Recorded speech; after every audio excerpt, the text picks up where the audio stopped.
Olá, muito bom dia para quem é do dia, boa tarde para quem é da tarde, boa noite para quem é da noite. Eu sou o Fábio Naza, apresentador da série Apometria Porque Sim, Apometria Porque Não e da série Apometria Estudo de Casos. Voltamos com mais um case de sucesso ou insucesso junto à tratativa apométrica, case de hoje intitulado Sagrado Feminino e a Apometria.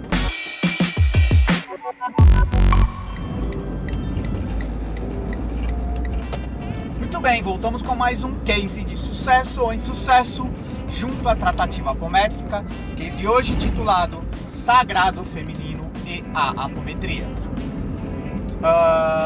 Curiosamente, coincidentemente ou não, desde coincidência, um case ligado ao feminino no Dia Internacional das Mulheres. Consulente, sexo feminino, na casa aí dos 20 e poucos anos, 30, não consigo precisar a idade. Chega ao atendimento apométrico com uma narrativa de um histórico de um aborto involuntário, a mãe com suspeita de bipolaridade, mas com traços de alcoolismo, uma relação, mãe desencarnada já, tá? Com uma relação mãe e filha bastante turbulenta, e a tratativa, uma queixa de uma TPM muito intensa, problema na tireoide, entre outros problemas de ordem fisiológica, trazendo também uma questão de uma agressividade a qual não compreendia, já havia constelado, feito vários processos terapêuticos, e uma agressividade onde em constelação associava isso à questão da relação mãe-filha, entre outras coisas, mas não entendia o porquê dessa intensidade de agressividade, tá? Ou agressividade no polo negativo.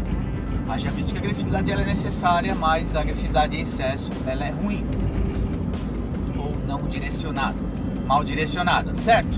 Muito bem, abrimos a frequência da consulente, bastante interessante. O campo começa a ficar bastante, na minha percepção de campo, eu estava brincando de médium nesse atendimento. Tem uma percepção que o campo ficava oscilando, como se eu estivesse bêbado.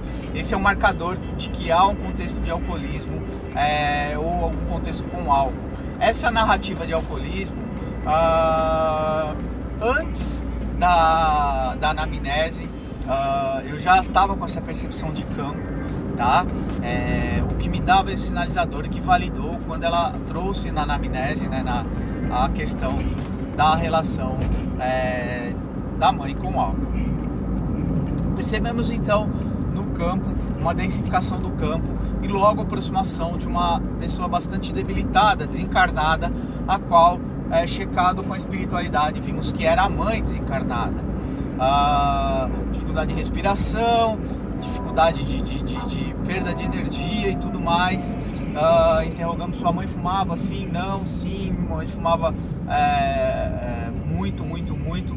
Trouxemos então, fizemos a incorporação dela, foi necessário para ter o choque anímico. Já tínhamos sob narrativa da consulente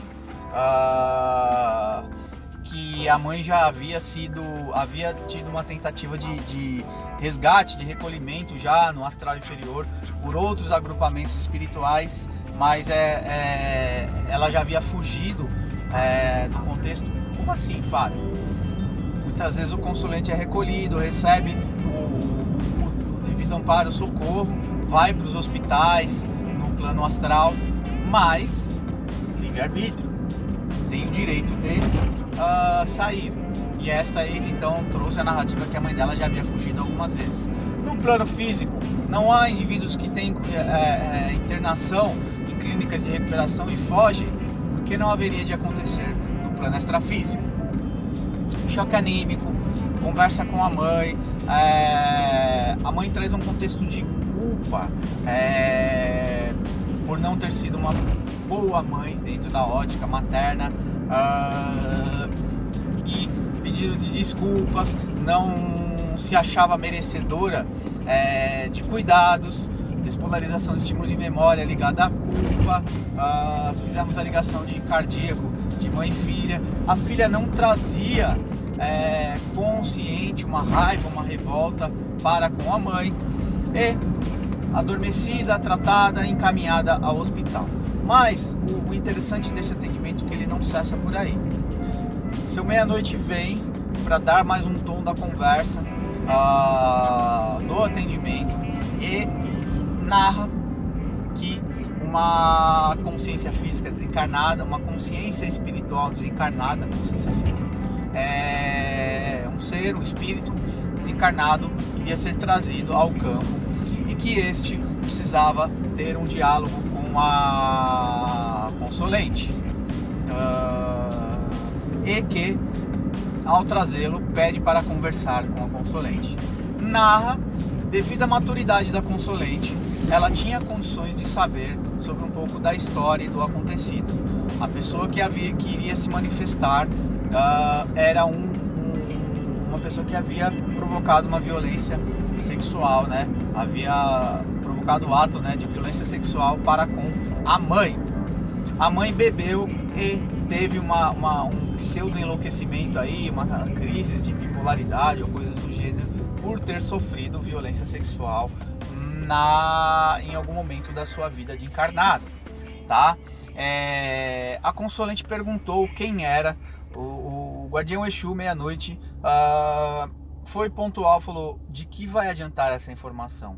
Essa informação não lhe interessa, porque não vai acrescentar, nem pôr, nem tirar. O que interessa é que você vai ter o direito de conversar com o algoz da tua mãe, para botar para fora essa sua agressividade, essa sua aversão que você tem com alguns contextos de injustiça, com alguns contextos com o masculino também, e assim por diante. Nós não sabíamos de um dado mais adiante que a consulente trouxe. Então foi feita a incorporação, a possibilidade de diálogo dele. O espírito em manifestação estava em culpa, em negação pelo contexto, foi colocado à frente dele o que ele já havia feito e tudo mais.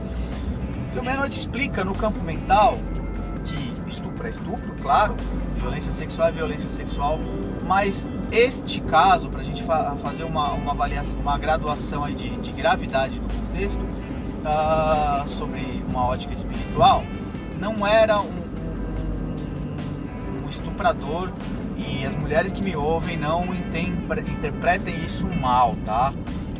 Não foi uma violência sexual de caso pensado, não era um estuprador que sai por aí estuprando aleatoriamente.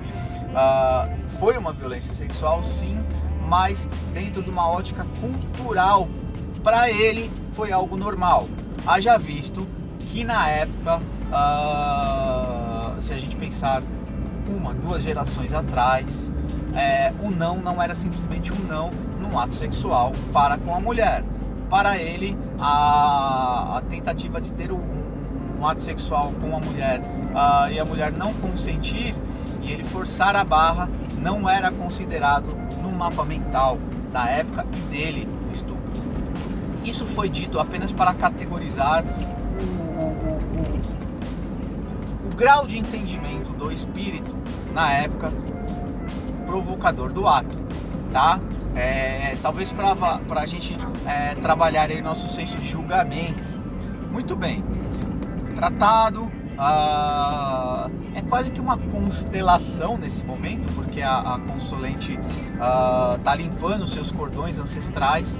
Tratar a si mesma é tratar a si, é tratar aos seus ancestrais também.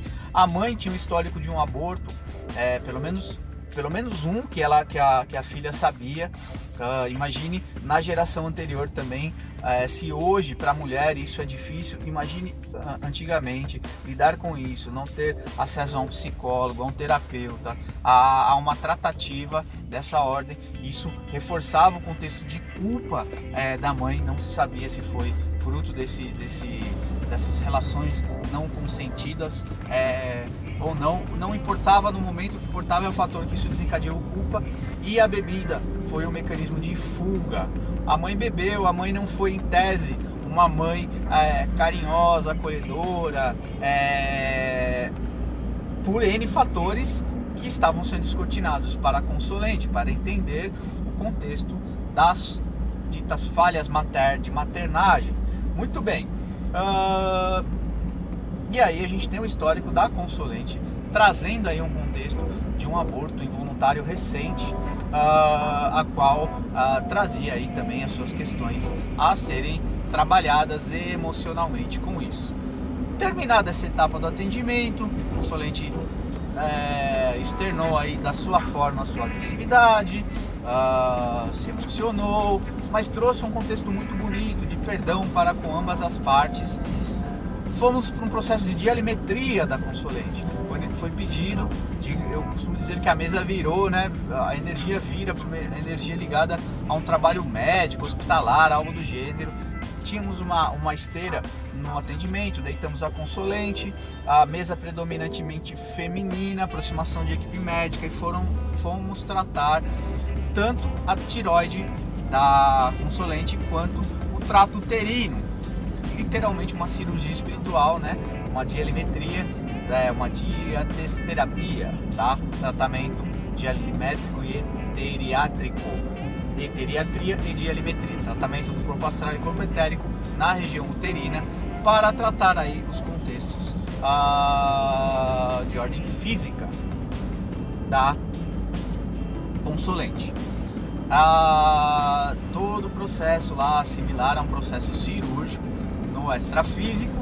A gente não cabe aqui ficar narrando esse contexto, haja visto que o foco central estávamos tratando o sagrado feminino da consulente. Pedidos e recomendações pós-tratamentos, recomendações de um pós-cirúrgico, abstinência por 7 dias de de relações sexuais, cuidados aí no agachar, de esforço e tudo mais, como se fosse um pós-cirúrgico real, não que não tenha sido real, mas um pós-cirúrgico físico. E o mais interessante, aí vem a mágica de um todo. A consulente dá das devolutivas, das dificuldades que tinham ao ter relação sexual com o seu companheiro, de algumas agressividades para com o masculino em si, sem saber o porquê dessa raiva, desse contexto. E aí nós entendemos todo o histórico e o porquê, o quanto ela estava ressonando, contextos da mãe, solidariedade à vítima, tratar a si mesmo, tratar a si, tratar os seus ancestrais também. O tema ressonou também em algumas consulentes do contexto, e percebemos no plano extrafísico muitas mulheres vítimas de violência sexual presentes no contexto, que também provavelmente, vendo a consulente sendo empoderada do seu feminino, também isso ressonaria no plano extrafísico de exemplo, e energeticamente, vibratoriamente, para com as presentes. Uma enxadada de 53 minhocas. Tratamos a vítima, as vítimas, o algoz. Essas mulheres violentadas não foram vítimas do espírito que estava presente, tanto no extrafísico quanto no físico, tá? Só pra gente não associarem e imputarem toda essa responsabilidade do ato para ele, mas vibratoriamente esse tema estava no contexto e estava vibrando no ar, véspera de Dia Internacional da Mulher, antivéspera, né? Muito bem, muito rico esse atendimento. Foi orientado para que ela fosse fazer um tratamento de sagrado feminino e ajudar a trabalhar a sua TPM, entender a somática aí, o celular da sua tireoide, tireoide para tireoide, entre outras coisas. E na relação trouxe também uma problemática na narrativa com relação ao orgasmo e tudo mais, que precisava e que se conformava também com esse contexto de dificuldade de orgasmo, e foi dito para ela: não, pleno século XXI, você tem ferramentas para tratar isso e você tem direito ao orgasmo, ao gozo. Brincadeiras à parte, dita assim: gente feliz não enche o saco, vai beijar na boca, vai gozar, vai cuidar da sua, do equilíbrio da sua sexualidade e vá ser feliz, ok? Esse case é um exemplo aí para vocês, mulheres. Parabéns ao Dia Internacional da Mulher. acessem o meu site www.fabionasa.com.br, compartilhem, divulguem este case, dialoguem sobre e até a próxima. Acessem eadvp.com.br, nossa plataforma de estudos apométricos EAD. Beijo a todos!